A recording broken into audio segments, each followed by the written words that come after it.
Judayam zerikib ketdim. Ko'rsamchi.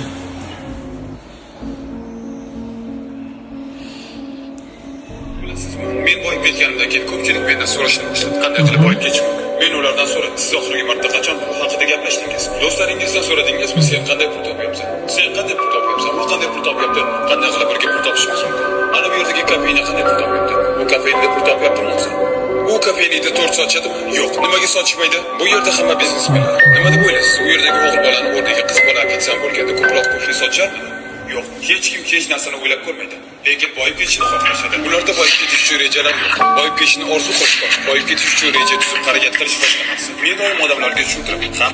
Ha, men ham maqsad qilaman va maqsadlarimni rejalashtirib albatta boyiyman. Boyib ketaman.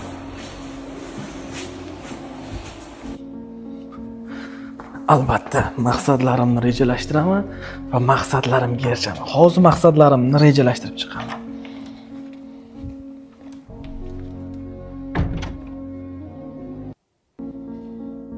Xo'sh, maqsadlarim biznes reja, yangi ilmlar olaman.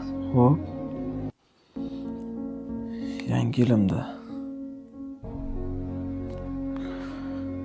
Biznes reja, yangi ilmlar. Xo'p. Endi nimalar qilsam bo'ladi? Nima qilyapsan o'zi? Tushunmadim.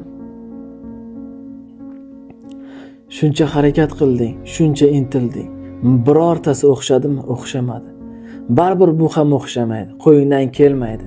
Ming harakat qilsang ham baribir o'xshata olmaysan. Qo'y undan ko'ra harakat qilmaganing ma'qulroq. Nimaga shuncha harakat qilyapman-ku, shuncha izlanyapman-ku? O'zingni aldama, qo'y. To'xta, sen kimsan o'zi? Men seni ishonchsizligingman. Ichingni qamrab olgan haqiqatlaringman. Yoshlikdan to'planib kelgan seni haqiqatlaringman.